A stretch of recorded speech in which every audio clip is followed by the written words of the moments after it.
2, 1, go. Awesome. Eric Skicki, man. Appreciate you coming through the NS podcast, sponsored by your very own BrokerPocket, man. Thank you. I'm really excited to have you on. 2 reasons why I'm excited about having you on, man. Obviously, founder of BrokerPocket. I think you're an amazing entrepreneur, really relentless. And like you just mentioned, you're always looking to give people a shot, really see the best in people. You really want to build a good culture, good team, and I see that. Also, I'm really impressed with your background in real estate as a realtor and really being someone that really cares about the industry and is always looking at, how can the industry improve. So really excited to have you on, man. Thank you so much for coming through. Thank you for having me, Robert. All right, brother. So let's get right into it, man. Something more along the lines of like how the come up is when you're starting at sort of the bottom and just kind of getting going without really having any successes versus having some successes, but now trying to get to the next level in terms of doing it and how that grind is a little bit different and that sort of thing. Is that what you're kind of saying? Absolutely. Yeah. So what ends up happening is something like this.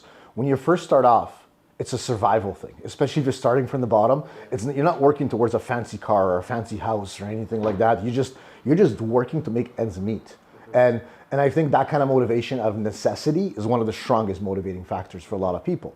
But after a certain point, your income level reaches, let's say, $80,000, which by many metrics, a lot of studies defined it as sort of the happiness metric, where happiness tends to increase till about 80,000. Then after 80,000, it tends to plateau. A lot of people don't realize it. You're sure your lifestyle increases, you have better access to better stuff, but doesn't necessarily make you happy.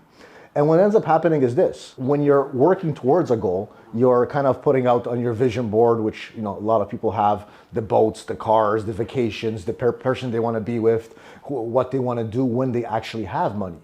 But what ends up happening is once you reach that level of success, and once you actually reach those goals, you realize it's not the goals that make you happy, it's the destination. It's not the destination, it's the working towards the goals that actually makes you happy. It's the grind. And we're always the most happiest when we're chasing our grind. And it happened to a lot of people, including myself, like COVID hit. And by many metrics, someone looking at me from the outside would think I have everything figured out. I got the nice house, got the boats, got the multiple cars, got everything going on. But it's what kept me going was the struggle of constantly building something. And COVID comes along, locks everything down. And it's very hard to sort of find that passion, that motivation when you have a system that's sort of working against you and doesn't give you the environment to be able to continue to flourish. So what ends up happening is you have a beautiful house and, you've been to my house, you see my gym, my movie theater, all these things. And it's like, by many metrics, that should make you happy. But what I quickly realized is that I was becoming depressed really fast. And the reason behind that is because what made me happy always was thinking about those things, how I was going to have them one day, how it's going to make me feel. But once you actually have them, that feeling's not the same, especially if something like COVID comes along and takes away your ability to share that with other people. Because when we're happy, the most happy, like I said, is when we're building stuff and when we get to share the reaps and rewards with other people. So this is why I always say to people, as a constant reminder, that you've already achieved a goal that you once told yourself is going to make you happy. And what happened to that happiness? Something changed along the line once you actually got it. This is why it's constantly important to reinvent yourself, constantly try to find the best version of yourself, constantly invest in yourself, and not just yourself, but as you progress up the sort of socio-economical ladder, so to speak, and as you have more resources, I think it's on you as the individual to give back to the community, to help the people who are starting off, to give them pointers, to give them opportunities. And for our same reason, I often say is I'm a terrible HR hiring person because I want to hire everybody, right? Because I always see an opportunity I see that guy, everybody sees nothing, but I see potential in there in that. What if I can change that one thing about them? They can kind of think. So from that aspect, I struggle always with hiring. I always want to give everybody a chance. I always see somebody has something to bring to the table, right? And I think just, understanding that about yourself, understanding what drives you and what motivates you and what keeps going is really important, because ultimately you are responsible for your well-being. Nobody is going to take care of you but you. Yeah, I think what I get out of that is the fact that it's really the journey that matters. Like you're saying, the destination, you think that's the ultimate goal and you're working towards it, but once you get there, it's really just having that goal and having that journey. And then also I see it the same way in terms of if you're just going to go on that journey on your own, it's not as impactful if you go together with a team and you all grow and you're all growing together. You know what I mean? Sometimes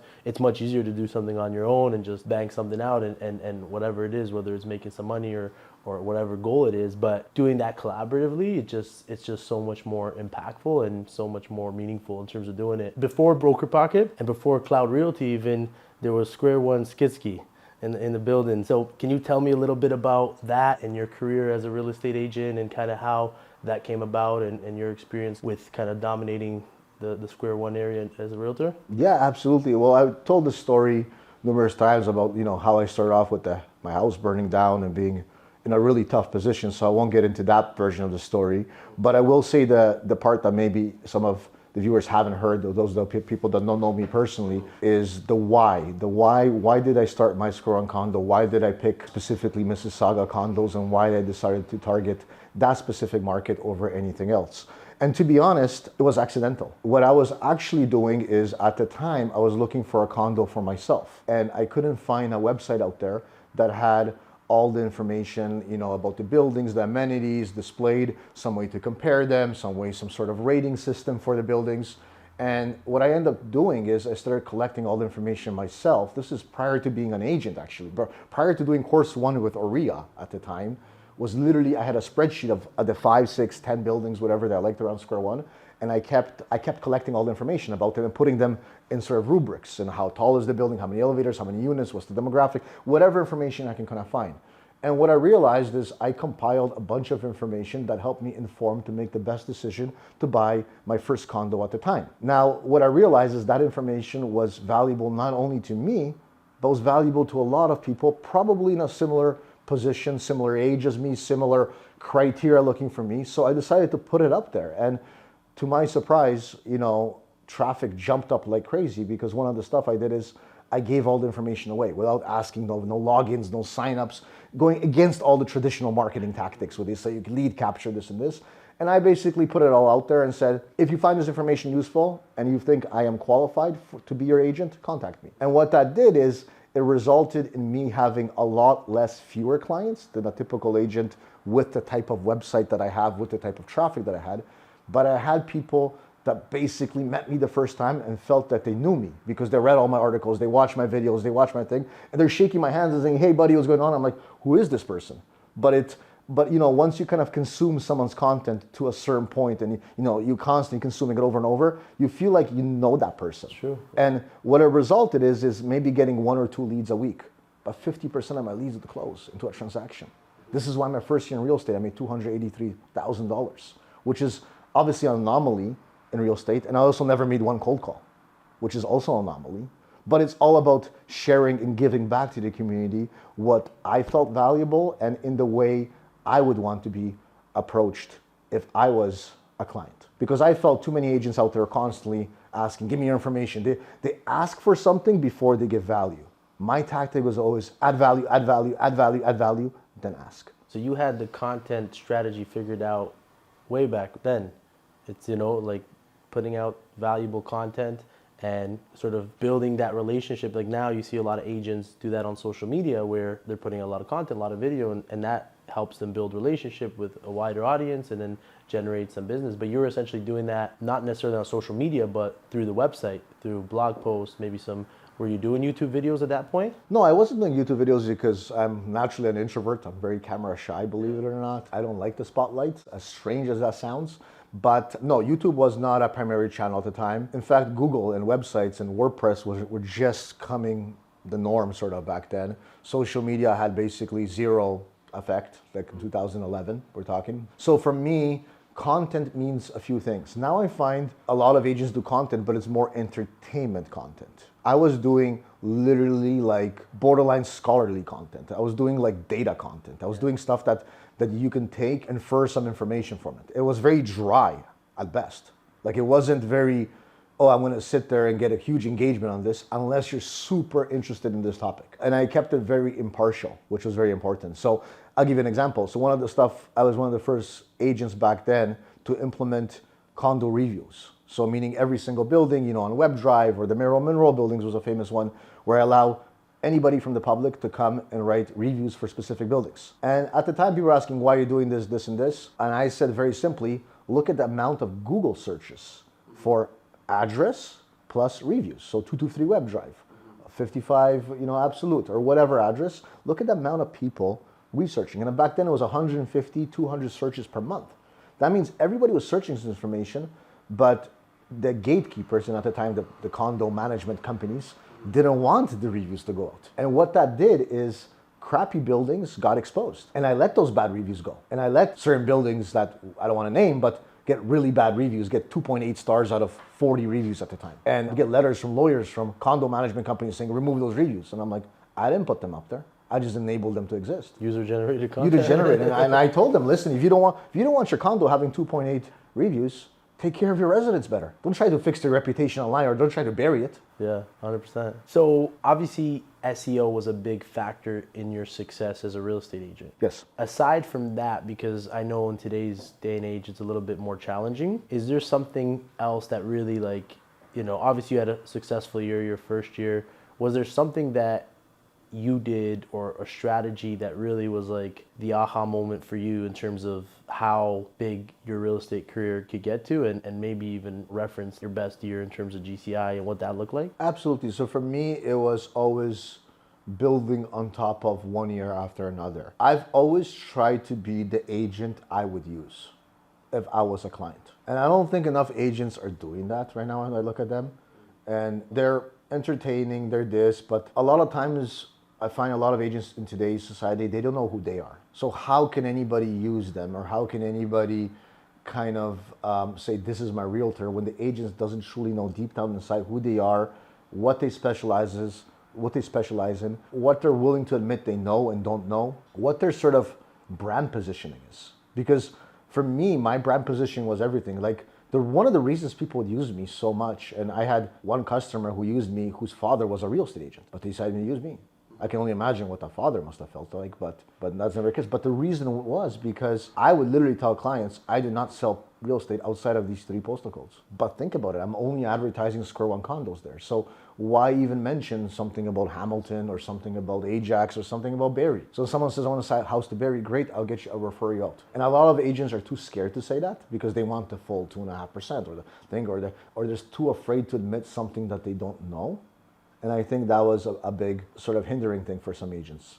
But if you ask me now, what I would do is I would really look at the content I'm consuming as an agent from other agents. First of all, you have to be able to be humble enough, and you have to be able to be wise enough to consume your competitors' content.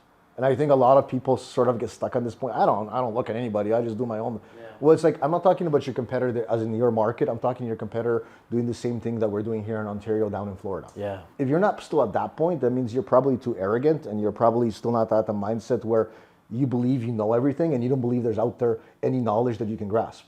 Or you're trying to reinvent the wheel. And I find a lot of agents are sort of stuck in this thing. So what I was doing back then, I'd be watching what agents were doing down in California. Back then, the California market was booming. Everybody was moved to Cali. Blogging was a normal thing back in 2011 in California, not in Ontario. So you got to go, what I would do right now, and I'm, to be honest, once again, I'm completely out of touch out of what it means to be a great agent at this time and era. I think it's much harder than it was before, but it doesn't mean impossible. I would look at what California is doing right now, what Florida is doing right now. Yeah. Look at those agents, because those agents are lightning years ahead of us where we are, at least 2 to 3 years ahead. And I'm not sure what they're doing, but they're definitely utilizing different platforms. Podcasts are a big thing nowadays. They're definitely plugged into different things, and pay attention. Don't just copy your local competitor there. Look at better and better places. I feel like the States have always been, I feel like they used to be 5 years ahead of us, and I feel now they may be like 2 to 3 years. Yeah. I feel like some of these global brokerages have kind of allowed for more collaboration across the border, and it's kind of getting a little bit tighter and that sort of thing. But yeah, I've always looked at the States as a reference point, even from obviously like the Proptech space and all that. So that's a good reference. Is there anything from like a mindset space that you can say that really contributed to your success as a realtor? Was there anything that you really helped you have a certain mindset in terms of the business and the routines and how you manage your clients and that sort of thing? Yeah, I mean, there's lots of quotes, lots of I always say audiobooks is probably one thing that saved my life. I I was never supposed to become a realtor. I'm an accidental realtor. I was supposed to become a police officer, eventually make hostage negotiator. I went to police college, passed that. I have a BA in criminology. It didn't work out for me. Police had a hiring freeze at that time, and I just, picked up real estate for dummies, and the rest is sort of history, and I kind of changed overnight like a light switch. So I would say being really intentful of the stuff you consume, because you are what you consume, both from a nutrition point of view. As we were joking around, I had a McDonald's drink right before this, right? But if you eat bad food, you're gonna look bad. But if you consume bad things for your mind, how can good things come out of you? And bad things come in numerous forms, and there's different degrees of bad, right? And there's different degrees of good. And you could be bad. Your circle of friends is not where you want to go.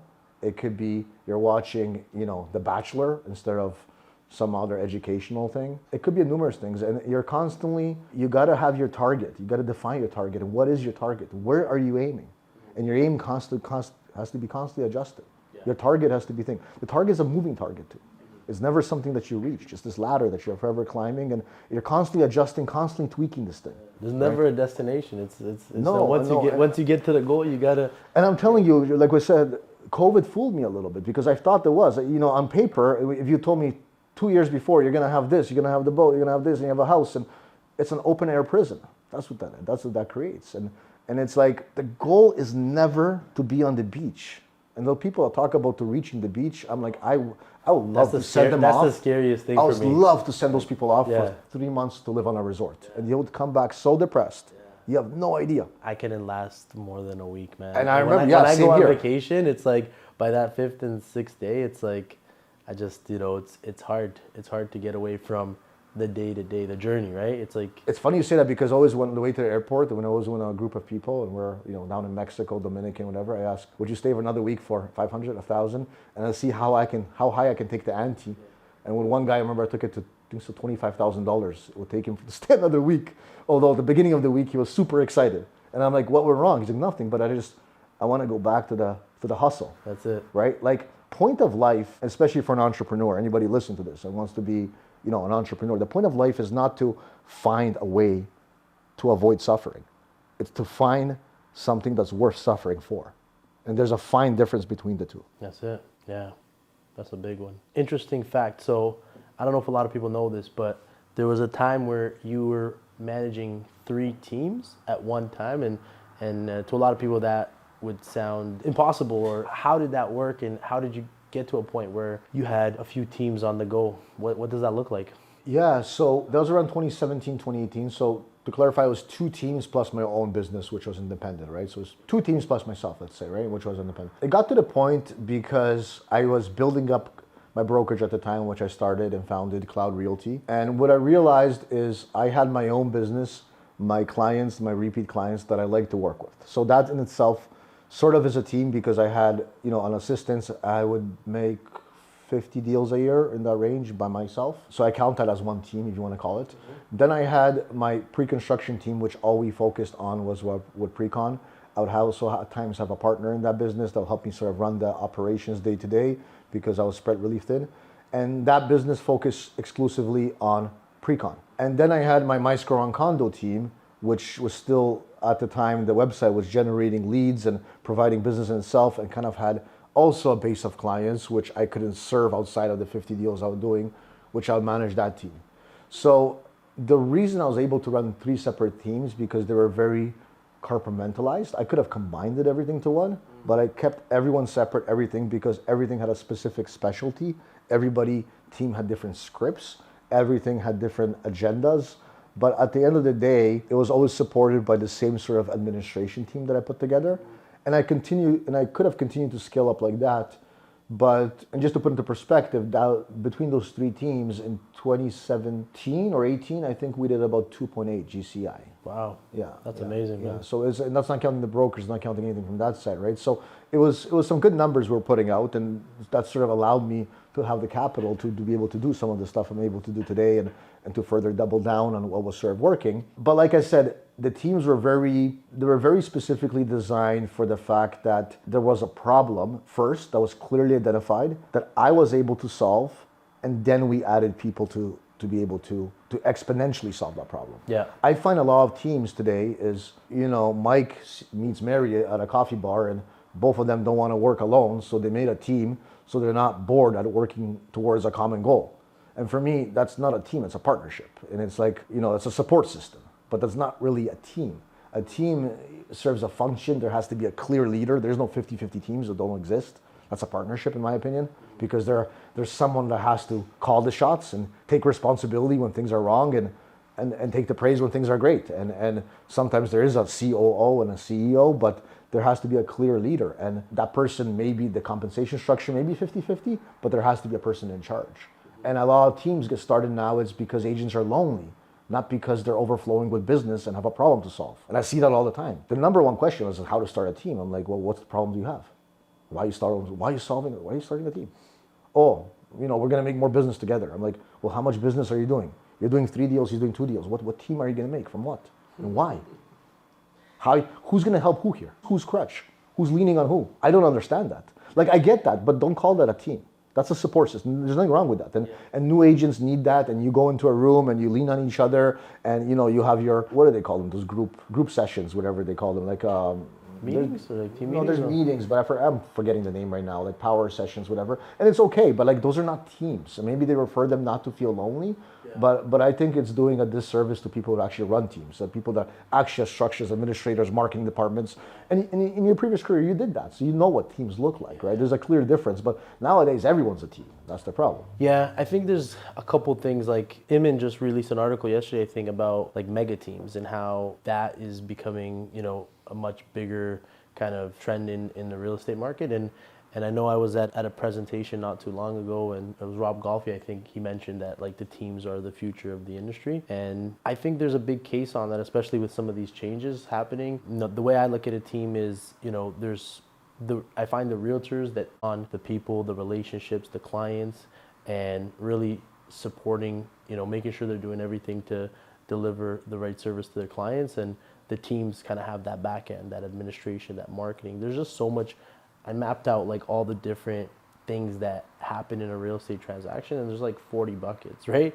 And it's just, as a solo agent, it's hard to do all of that, right? So I think there's a really good case for teams in terms of, having a good amount of resources, a good amount of people, and a good amount of backing to be able to execute well on all those fronts, right? I think it's becoming more and more challenging for solo agents, and I think we're going to see more and more, you got to start as a small team to get to a mega team. So it's going to, there's a painful process that happens in that journey. But I think we're going to see more and more teams. But that's interesting that you kind of had the 3 teams isolated. If you were to do it again, would you still do it in an isolated way, or would you consider doing more of a kind of mega team, single team that's more, just in different areas or different sectors? No, I like the idea of, I think I would have done the exact same. And it's very unique because I haven't seen too many agents do it the way I do it. But that's because, like I said, I was solving very specific problems. And I think putting everybody in one bucket, what would happen with agents is they would tend to, oh, this is not working out, so let me try this team. And they would kind of jump around different roles. But it's like, I had a policy, once you're in one team, you can't switch teams. This is it. And, I believe in specialists. I've always done. Yeah, 100%. If I have a back problem, I don't want to go to a general doctor. I want to go to a back specialist. If I have my cars, take them to a specific, I have different cars and I take them to different mechanics. That's the level of specialty I believe in. And for me, combining, I don't believe in the general realtor. That's my problem. No, not the general realtor, but what I believe in is brand. And brand in this industry is, dozens of millions of dollars worth, right? Like that's what a good real estate brand is really valued at. If you actually look at it, like the big brands that are growing. So the only reason why, I'll interrupt that for a second. I'll jump right in here because I 100% agree with that. But your brand has to be very specific, and there is no one name in real estate that serves everyone. What name? How can you serve first-time home buyers, luxury real estate, East Park, whatever, East Oakville? You can't. Your brand represents one or the other. And you can try to say you're both, but if there's 2 smaller brands in the market, one specifically tailored to first-time buyers and one specifically luxury, those 2 people will outdo you 10 out of 10 times. Your brand has to be specific. Yeah, the way we're looking at it, because we're obviously growing our team, is, and I love the fact that you farming before farming was a thing. Like you literally were farming square one, and that was the strategy. And now it's become a very common strategy in real We estate. should say farming. send out flyers because some of the new agents farming, they think I was like oring the freaking doing corn there or something. No, with square it's one, because square farming. one used to be cornfields too, Yeah, right? yeah.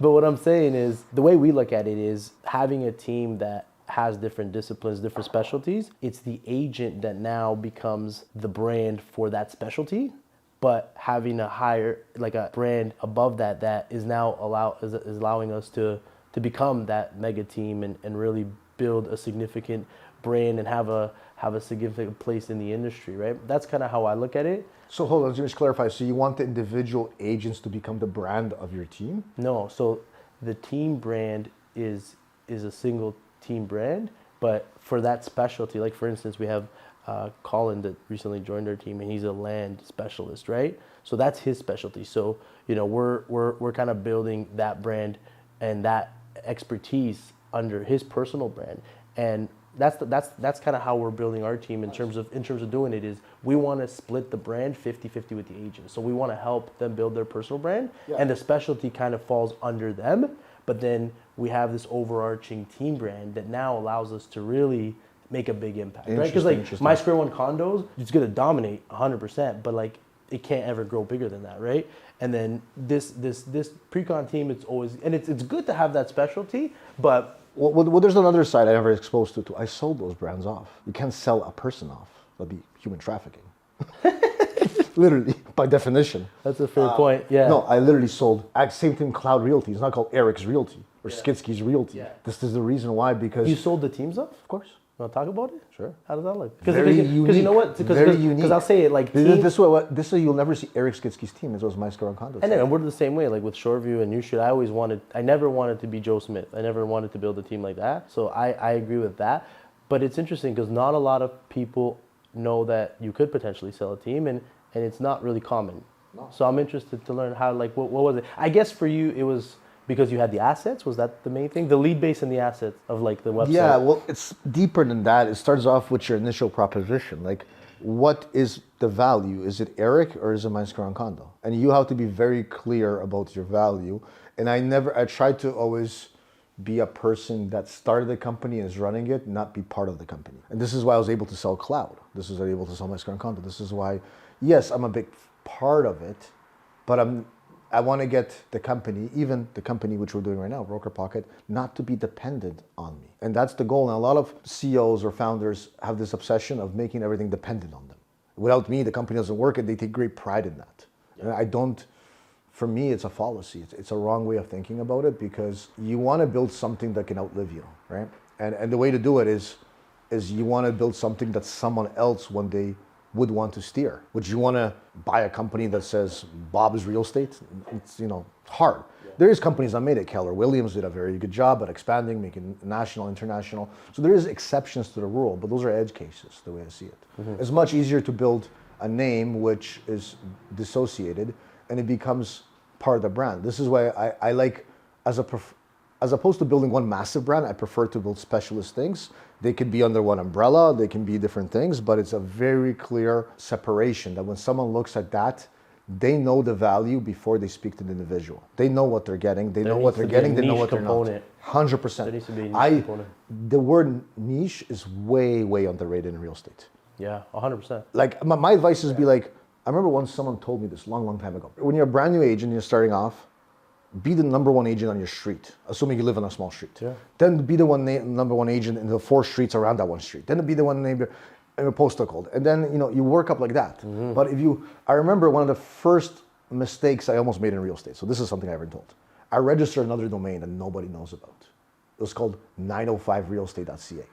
And that was kind of trying to do the whole thing, become this big brand and put specialists under each thing. And 905, I'm like, I'm very clever, because 905 is not only Mississauga, but it's also Hamilton, Burlington. At the time, it was some other postal codes. So I'm even going to get a little piece of Barrie, and I'm going to get this and that. And I was thinking, I'm going to get the market, but I don't think 905 is big enough. Maybe I should sum up with 905 and 416realestate.ca.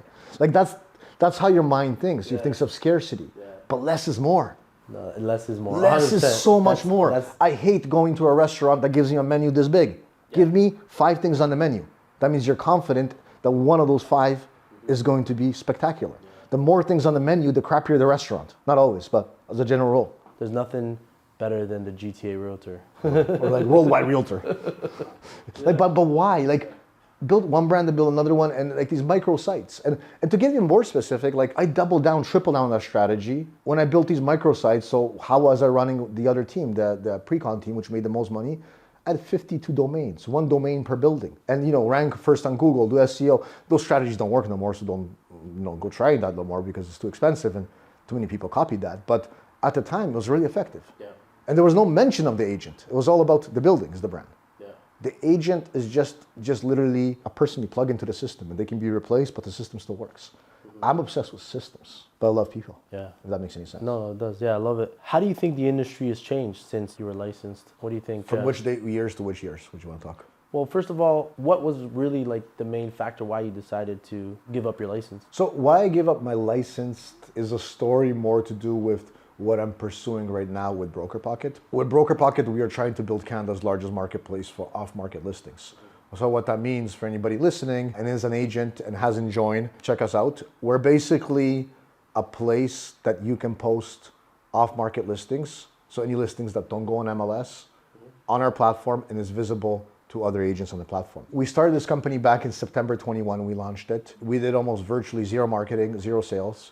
But we caught the attention of some local real estate boards, which decided to put a lot of pressure on us, demanding access to our servers and asking all these questions. And we were accused of a lot of stuff that wasn't true, but we stood our ground and we refused to give access because we'd done nothing wrong. And at one point I felt that I was threatened to potentially lose my brokerage. And at the time I was building up BrokerPocket, I was still in the transition stages of selling cloud and parting ways with that.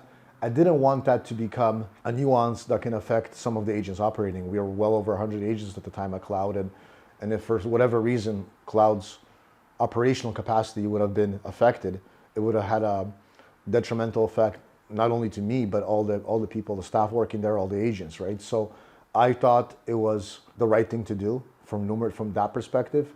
It was also to show how confident I am in what we're building with BrokerPocket.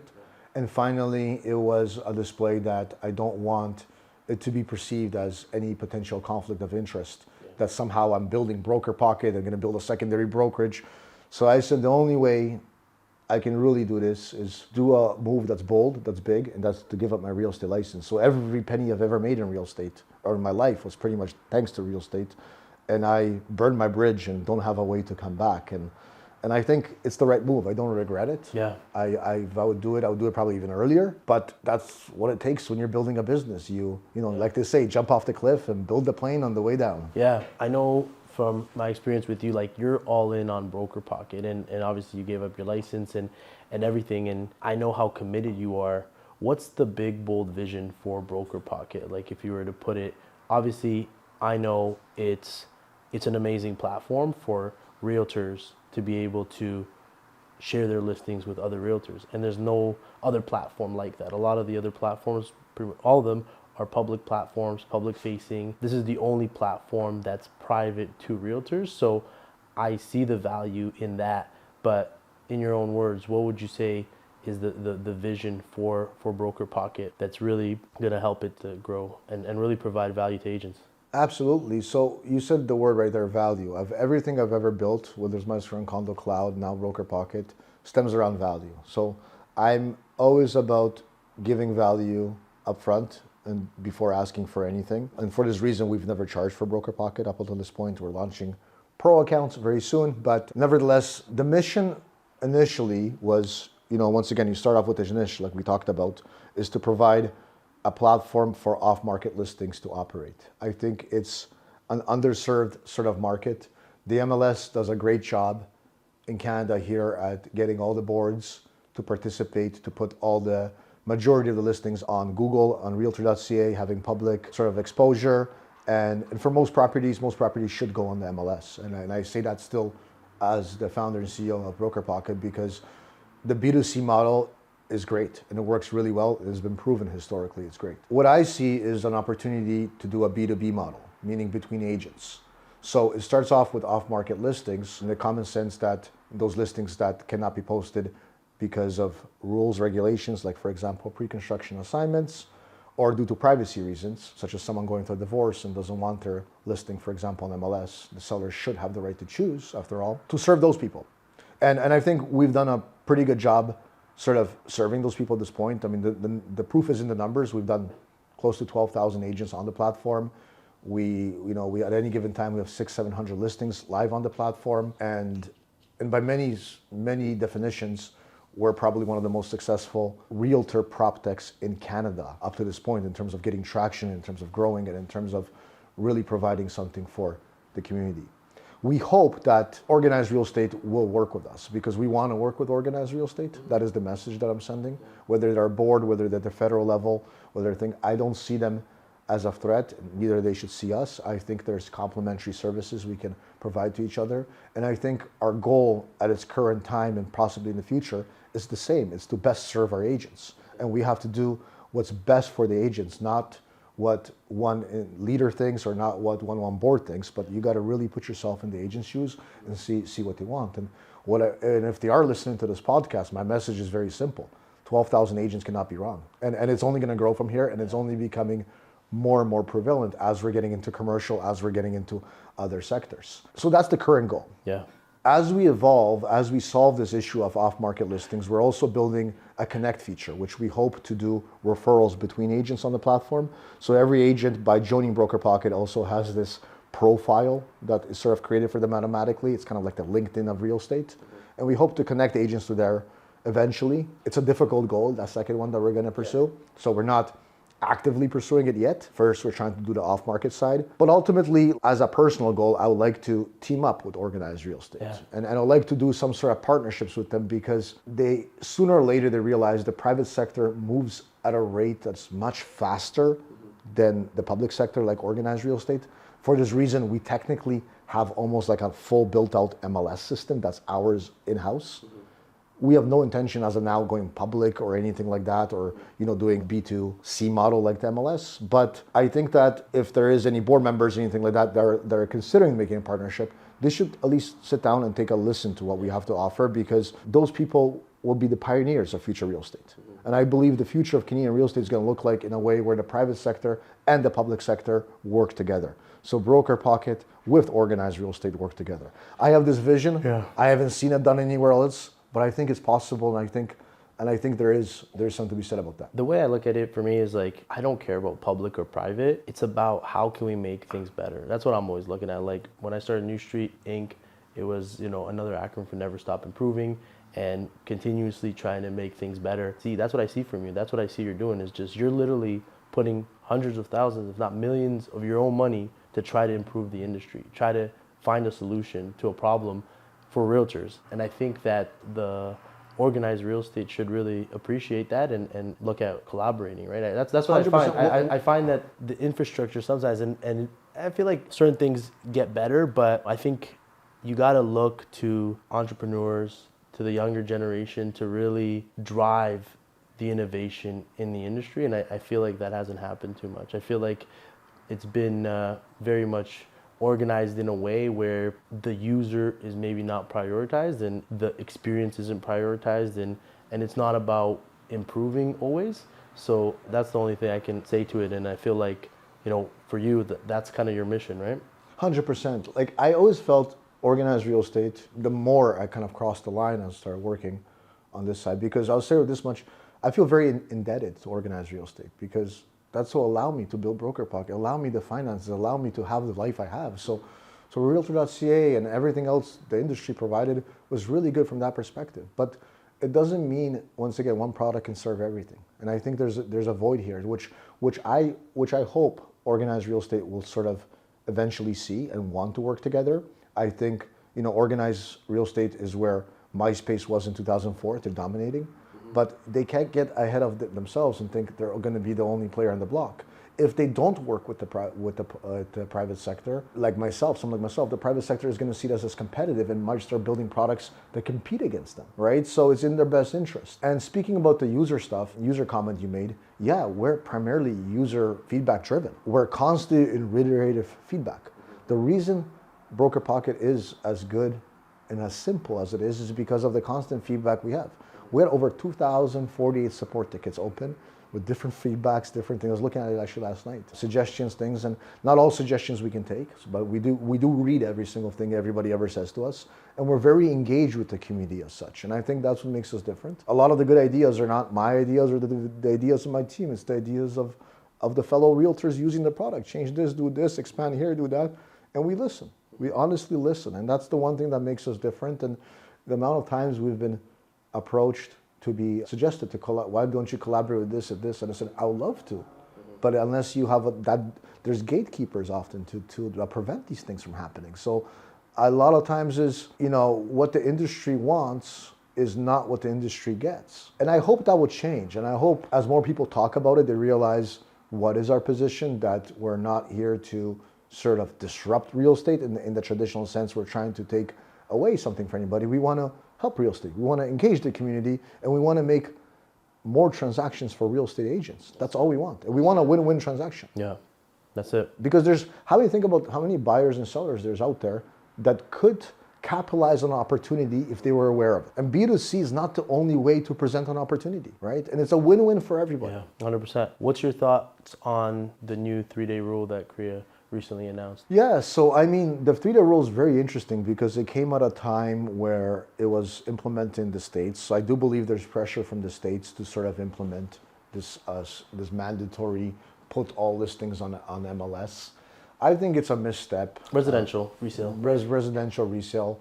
Because they tried doing that in commercial, there would be literally riots outside the building. There'd be too much pressure. Resale, pre-construction. Yeah. I think it's foolish. I don't think it's well thought over. They know very well that agents don't agree with it. It's a liability on them. It's a real liability. It serves no purpose. It only raises suspicion, eyebrows, in a time that they don't need suspicion and eyebrows. You can see the lawsuits happening in the States. They're compiling. They're coming here too. It doesn't serve anyone, and it doesn't do anything.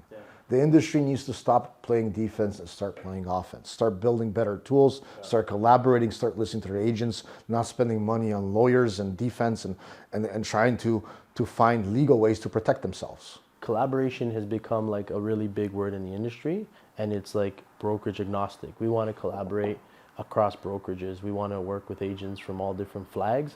The one thing, like, I understand the reasoning behind the 3-day rule because I've looked into it and spoke to people, so I understand the thinking behind it at least, right? Maybe I don't agree with it completely. Obviously for me, like coming from a marketing background, I want to be able to market a property by any and all means and give that seller the best value. That's my fiduciary duty, right? To make sure I market that. And if I just have 3 days to market it, that limits me. So I'm not a big fan of it, but I understand the thinking behind it. The one piece that I don't really understand is the rule allows you to have exclusive listings and share those with your peers in your brokerage, but not at the other brokerage, right? In a time where the industry is all about collaboration, now we have a limit to collaboration. Now we can only share with our own flag. So now, it's very strange on many halves, and I actually would push back with you a little bit. I don't agree with the comment that you made that we have a fiduciary duty to get the most exposure for our clients. I would say our fiduciary duty as agents is to listen to our clients and to do whatever they want. If they tell you they want a lower price, or they tell you they want privacy over a high price,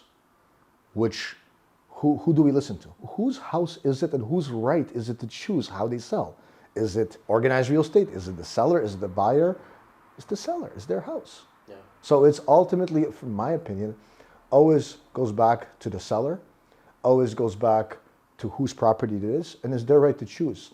In a time where commissions are being attacked in the States and trickling over in Canada, it does not make sense to force sellers to place their properties on any type of restrictions on how they market, where they market, how long. None of it makes sense. The challenge with that is if they are forced to do that and they don't appreciate it, they will find alternative means of selling, which will be outside of organized real estate. So it could potentially hurt us. Truth be told, the MLS system in Canada was not under attack. Yeah. No, we don't have Zillow here in Canada.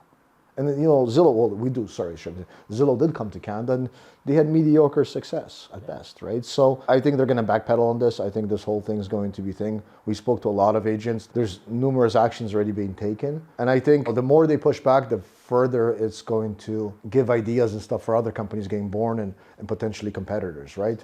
The best way to compete is to build a better product and to really listen to your customers. All right. So, watching BrokerPocket grow over the years since you founded it, one thing I realized is that the company has been very grassroots with the industry. Like, you see a lot of Proptechs and they're kind of in isolation, I find. They'll be like building their products and doing their own thing, and they're not really integrated with the industry. And one thing that I think you did really well that was different was you, obviously coming from the industry and having those roots, you quickly integrated and became sort of this grassroots brand with the industry at events. How do you think that has impacted your success? Well, I think that's one of the places where I push back with a lot of other Proptechs is because they feel they need to build something that disrupts the industry or counterbalances the industry.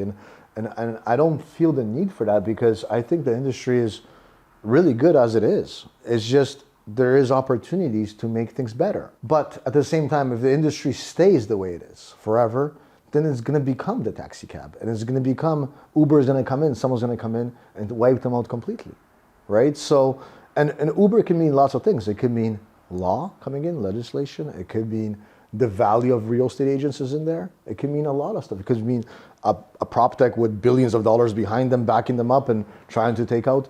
And I think the way I see it is I wouldn't know how to build a Proptech company if I was not integrated with the industry.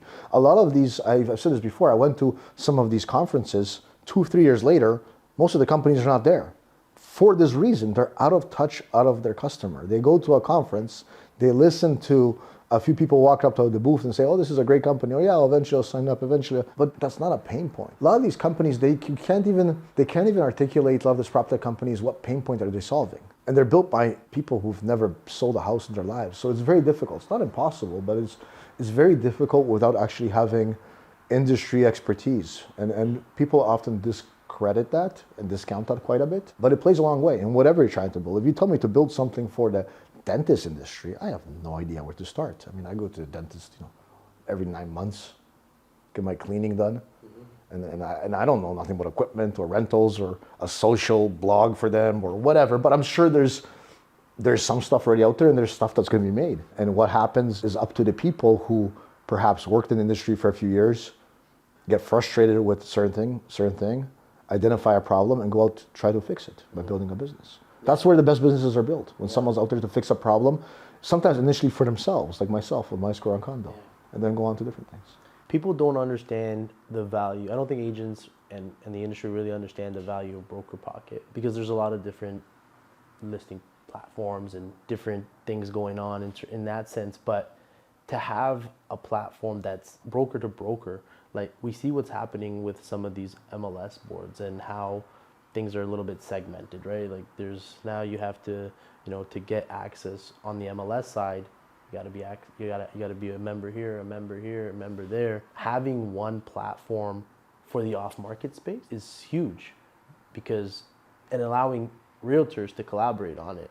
I know now some brokerages like EXP, they've created their own in-house kind of off-market platform, and again, these brokerages and whatever teams and other organizations are kind of, whether it's spreadsheets or groups or whatever, there's all these different places where, people are sharing this kind of information, but having one place, Canada-wide, North America-wide, where you can share off-market properties with other realtors is a huge, significant problem because it's a mess outside of that, right? And there's no other solution out there for it. So I think there's a big void that you're filling with BrokerPocket. One thing I wanted to ask you about is, I know that you've obviously raised some money for BrokerPocket, but you've self-funded the majority of it. What would you say about that and self-funding a startup of Proptech specifically, and would you recommend it for somebody that's maybe thinking about doing something like that?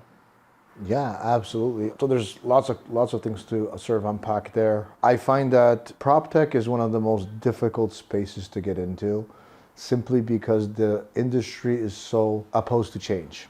It's one of the most difficult industries to change. certain industries move at certain speeds. I would say real estate is probably at the lowest speed when it comes down to change. It hasn't really changed in the past 25 years. Not much has changed. Sure, the interfaces of certain things, and it's partially because to change something, you have to be part of the system and understand the system well enough. But if you understand the system well enough, you're probably going to make a really good living, and you're going to probably not leave the system. So for me to build BrokerPocket, I had to be part of the system, be successful, put all of that on the line in order to say there's still a better way to do this. There's still one more thing where we can sort of build upon. And one of the reasons why I would say BrokerPocket is maybe not as big as it is, because we haven't put a big marketing or sales push behind it. We let the product speak for itself. We built a very simple but organically spreading product. And I think what you said about the comments, how everything's fragmented, is 100% true.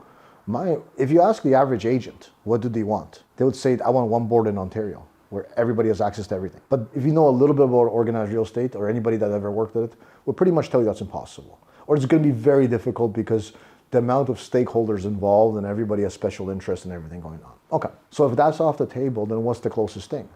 Perhaps another system that allows some sort of communication between all agents and some sort of data sharing, some sort of off-market thing. And that's where we hope BrokerPocket would sort of be able to fill that void. Yeah. Listen, if the boards got together and everybody canceled all the boards and said there's one board in Canada called the Canadian Real Estate Board, and there is no this board, that board, and there's less people working, and we're building our own BrokerPocket, there'll be no need for a BrokerPocket. I would not start what I did. Yeah. But I started because of frustration. I reached out to the member to the MLS something years ago suggestion.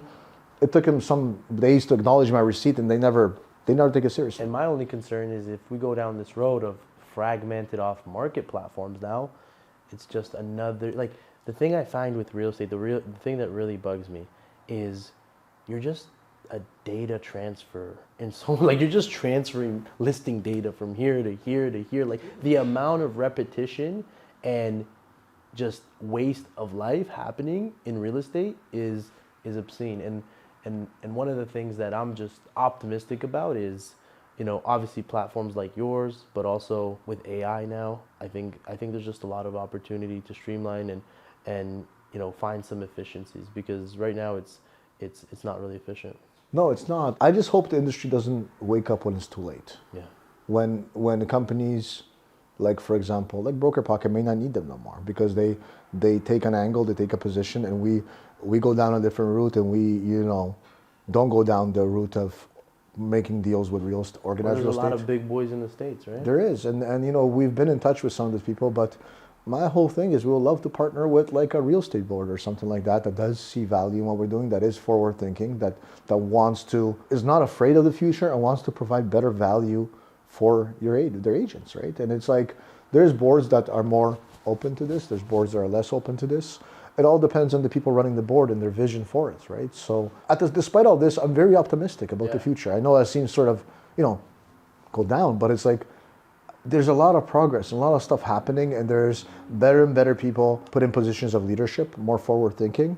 And I think that eventually the industry will come together, and a lot of these nuances that exist, not only on the BrokerPocket solving, but some of the internal stuff is also going to get cleaned up over time, bring in more efficiencies. There's obviously levels of stuff that's happening that shouldn't be happening on multiple levels in real estate. And I hope it doesn't reach the level where there's government intervention or anything like that, because in BC we saw that. We saw that in 2017 or 17, I forgot which year was it, in BC, where their governing body allowed so many unprofessional agents to essentially operate that the government had to step in and take away their legislative power to issue licenses, and the government had to run the real estate body essentially. It's a shame that it had to lead to that. And at times I was very worried about unethical agents in here, and I think a lot of it, Rico did a good job at revamping some of the stuff with Tressa and stuff, and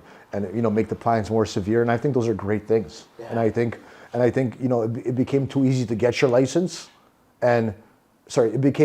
it's harder to get your license, but it's very hard Very easy to get your license and very hard to lose it. That's what I say to people. It's kind of weird. Like, you can do so much unethical stuff, at least before when I was an agent, and to allow these people to operate with criminal backgrounds and this. I'm like, how? It doesn't make sense. And you wonder why the public has a bad opinion of us as agents. And like, this is where BrokerPocket, I think, as a value comes in, because you can talk to the public and actually provide them with data that they don't have, because it's internal data that the sellers don't wish to share with the public. So I think BrokerPocket will continue to grow. I think as more and more agents realize that the transaction itself is becoming commoditized, that there is more and more tech companies coming, taking the real estate data, doing different things, displaying it differently. And I think that BrokerPocket the agents that are already using it, here's a funny thing, I spoke to a few agents, I'm like, why don't you invite your friends? They're like, why would I? I'm already making a few transactions a year. I don't want my buddies to being on here because they're gonna have to share the commissions. Yeah. So that just kind of shows the level of sort of internal success. It's kind of like a best kept secret for now. Yeah. And we're okay keeping it like that, because those are our loyal customers, and we continue to embrace them. I think organized real estate and the industry doesn't know it yet, but they need innovative entrepreneurs like you, like me, and like a lot of other guys that are coming up and looking at how we can make this industry better. Thank you. Yeah, no, that means a lot, because if we're not, we're going to become the next travel agents. Like, and I don't want that for the industry, because I believe in the real estate industry. I believe in the value agents provide. They can prevent a buyer buying a house that's going to be a terrible fit for them. They can help a seller negotiate extra thousands of dollars, and there's agents that do that, and it's, whatever commissions they charge, they're very justified in a lot of cases. Sometimes they're not, I'll be honest, sometimes they're not, but a lot of cases they are. And I think the industry desperately needs something to say this is unique to us, because the data of MLS and hoarding sold data and that strategy, those days are gone. And saying, come to me because I'm the only one with the sold data, I don't know if the sold data was yours really to begin with, because it technically belongs to the seller too. So, and this is why those cases were on the court cases were lost and stuff like that too, right? So I think it's time for the industry to continue to level up, to not be left behind, to embrace change, to take on new challenges, to listen to its members, to the public, and really treat your competitors, treat whatever you're treating like you'd want to be treated if you were on the opposite side of the table. Yeah. I don't mind competing against anybody. And you said a comment about fragmented broker pockets. I don't think so, because the off-market space is a winner-take-all, at least in Canada. Yeah. There's no room for two players. No. It's too small of a market to be able to operate two players, and I think we've already reached escape velocity where it will be nearly impossible to do what we did and continue to get clients. So I'm not fearful, or I once again, I welcome anybody who wants to do what we're doing. But at the same time, I think that more needs to be done on different sectors and different things. There's so much opportunity to better streamline, like you said, with AI. We're experimenting with AI integrating. There's so much automation to be done. There's a lot of stuff from the lead gen side, from multiple sides that's still be done. And I'm super excited for all that stuff as it's coming. I'm looking forward to innovating all that and figuring it all out. On the team side, with your team at BrokerPocket and the employees and all the stakeholders, how do you keep them inspired and keep them like seeing the vision? At times it can be hard. That's the truth. At times it can be hard because it is an uphill battle. I think them knowing the truth, knowing what's on the line from me, is always a reality check. It always comes back to, would I do what Eric did? And the answer is almost never no. I would never. If I had the life I did, why would anybody risk something like that? So obviously, they know I believe in something deep down rooted, and I obviously have a track record of being able. If BrokerPocket was my first company, I don't think I'll be able to have the quality of people that I do around me. But because of my track record, I'm able to do. BrokerPocket is a lot tougher company than building a brokerage or building a team. There's no question and or ifs about it. We're fighting multiple battles on multiple grounds.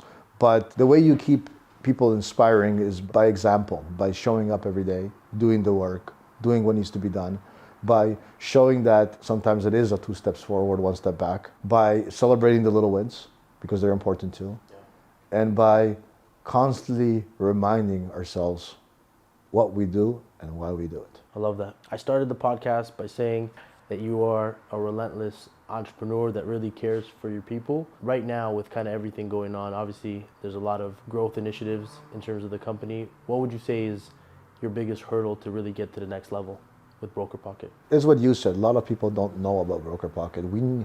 BrokerPocket, well, I would say one thing that, and I said it, mentioned before, we've never really executed on a marketing strategy to get the word out there. And that's what you could expect in the next quarter to come.